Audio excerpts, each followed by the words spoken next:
Good morning everyone, সবাই কেমন আছো? Welcome back to my channel.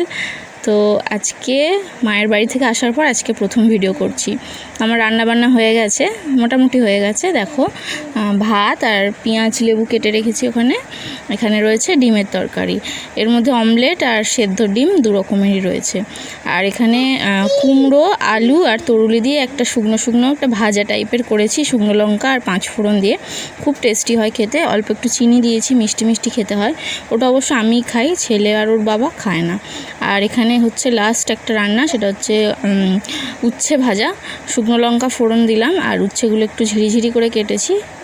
প্রথমে উচ্ছেটা একটু ভেজে নেব, কিছুটা ভাজার পর এর মধ্যে পেঁয়াজ দেবো, দিয়ে দুটো একসাথে ভাজা হবে। এইভাবে উচ্ছে ভাজা করলে তিতকুটে ভাবটা কম লাগে, খেতেও ভালো লাগে। একদম ভাতের প্রথম পাতে এরকম উচ্ছে ভাজা দিয়ে খেতে বেশ ভালোই লাগে। আগে খেতাম না, ওই যখন প্রেগনেন্ট ছিলাম সবাই বলতে এটা খেতে হয় ওটা খেতে হয়, তখন আস্তে আস্তে অনেক কিছু খাবার আর কি শিখেছি আমি। আগে অনেক কিছুই খেতাম না, যেমন সেদ্ধ ডিম খেতাম না, তরকারি ডিম খেতাম, কুসুম খেতাম না, এরকম নানান রকম ব্যাপার ছিল। এখন তো সবই খাই। তো এই যে দেখো, আয়ুষ চলে এসছে স্কুল থেকে, ওর বাবা নিয়ে আসতে গিয়েছিলো।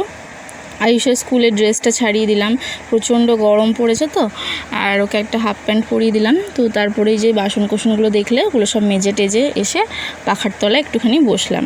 তো এবারে আমি আয়ুষের ব্যাগটা চেক করব, যে ব্যাগে টিফিন খেয়েছে কিনা। এই যে দেখো, টিফিন খায়নি, ওই জন্য টিফিনটা বার করে দিলাম। আজকে হচ্ছে ব্রেড বাটার দিয়েছিলাম। আর এবার খাতাগুলো একটু চেক করব, ক্লাস ওয়ার্ক যেগুলো ম্যাডাম করিয়েছে সেগুলো করেছে কিনা ঠিকঠাক, সেগুলো একটু চেক করি। আমার ভালো লাগে বেশ, স্কুল থেকে আসলেই আমি চেক করি খুলে, যে কি লিখেছে, ঠিক লিখেছে কিনা। হোমওয়ার্কগুলো আগের দিন যেটা করিয়ে পাঠিয়েছিলাম সেটা ম্যাডামরা দেখে রাইট দিয়েছে কিনা, কি ম্যাডামরা ঠিকঠাক মানে আমার কিছু ভুল হয়েছে কিনা হোমওয়ার্ক করাতে, এই সবগুলো আর কি দেখি। আর সমস্ত কাজবাজ সেরে এলাম, বেশ গরম লাগছে, ফুল স্পিডে একদম পাখাটা চালিয়ে দিয়ে বসেছি। আর আজকে আয়ুষের টিফিনে 3টে অপশান ছিল শুক্রবার, ওদের ব্রেড বাটার, না হলে ডিম টোস্ট, না হলে স্যান্ডউইচ, এই 3টের মধ্যে যে কোনো একটা দিতে হয়। তো স্যান্ডউইচ সকাল সকাল করতে অনেক সমস্যা হয়, বুঝতেই পারছো, অনেক সময় লাগবে। আর ডিম টোস্টও খেতে চায় না, আর ব্রেড বাটারটা খুব ভালো খায়, যেই কারণে ব্রেড বাটারটাই দিই ওকে শুক্রবার করে। আর পাউরুটির সাইডের ধারগুলো একটুখানি কেটে বাদ দিয়ে দিই, তো ভালো খায় আর কি। তবে আজকে টিফিন খায়নি, ও অর্ধেক দিন টিফিন স্কুলে খায় না, আর ম্যাডামরাও জোর করে না, কারণ ও জোর করলে বমি করে দেয়। আমিও বাড়িতে কোনো দিন ওকে জোর করে কিছু খাওয়াতে পারি না, জোর করলে বমি করে দেয়। তো যাই হোক, এখন এসে খাচ্ছে, খিদেও পেয়ে গেছে ওর বেশ। তো আমিও আজকে পাউরুটি আর বাটারই খাবো। যেদিনকে ওর স্কুলের টিফিনে যেটা করি না সেটাই খেয়ে নিই, তো আমার জন্য আর ওই জন্য আলাদা করে কিছু টিফিন করতে হয় না। আবার যেদিনকে স্কুল থাকে না সেদিনকে আবার ভাবি যে কি টিফিন করব, কি টিফিন খাবো, টিফিন তৈরি করা হয় না, এরকম একটা ব্যাপার হয়ে যায়। স্কুল থাকলে যে ওর জন্য টিফিন তৈরি করা হয়, সেখান থেকে আমারও হয়ে যায় এরকম একটা ব্যাপার। তো চলো এবার টিফিনটা খেয়ে নিই।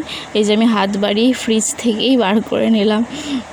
তো এখানে যে বাটার রয়েছে আর পাউরুটিটা বার করে নেবো। আর এই যে দেখো, হাতের সামনে থালাটাও রয়েছে, পাউরুটিটা বার করে নিচ্ছি। আর হচ্ছে আগে পাউরুটিটা সেঁকে নিয়ে আসতে হবে। খেয়ে দিয়ে নিয়ে আধ ঘন্টা মতো একটু রেস্টও নিয়ে নেবো, ফোন টোন দেখবো, পাখার তলায় একটু ঘামটা জুড়িয়ে নেবো। সকালে স্নান হয়ে গেছে, এখন আবার স্নান করব না, একেবারে বিকেলে স্নান করি। প্রচণ্ড গরমে যখন ঘেমে যায় দুপুরটা, না সারাটা দুপুর তো শুধু ঘাম হয়, এত পাখা চলে, পাখার সামনে বসে থাকি, তাও যেন ঘামের শেষ থাকে না। আর এদিকে গলায় কি সব বিজগিরি বেরিয়ে গেছে, তোমাদেরকে একদিন দেখাবো, পুরো র্যাশ হয়ে গেছে গলাময়। তো এই আর কি, বিকেলে একবার গা ধুই, রাত্রে ঘুমানোর আগে একবার গা ধুই। আর কতবার গা ধোবো বলো না, যেই কারণে এখন আর গা ধুই না। তো যাই হোক, একটু রেস্ট নিয়ে আয়ুষ্কার পড়তে বসাই সকালের দিকে। এখন ইদানিং সকালের দিকে পড়তে বসাই, সকাল সকাল রান্না করে নিই। আর তার কারণ হচ্ছে কদিন তো পড়াশোনায় বেশ একটু গাফিলতি গেছে, যেহেতু ওখানে গেছিলাম ঘুরতে 10 দিন মতন, তো একটুখানি দুবেলা না পড়ালে ম্যানেজ করে উঠতে পারবো না। তো এই যে আমি 6টা পাউরুটি নিয়েছিলাম, আমার প্রচণ্ড খিদে পেয়ে গেছিলো। আর খিদে পেলে না আমি কী বলতো, ডায়েটিং করতে পারি না, যতটা পেটে জায়গা আছে ভরে খেয়ে নিই। তো যাই হোক, চলো আজকের ভিডিওটা আমি এতটাই রাখছি, দেখা হচ্ছে তোমাদের সাথে পরের দিন নতুন একটা ভিডিওর সাথে। সবাই খুব ভালো থেকো, সুস্থ থেকো, হ্যাপি থেকো। আজকের মতন টাটা, বাই।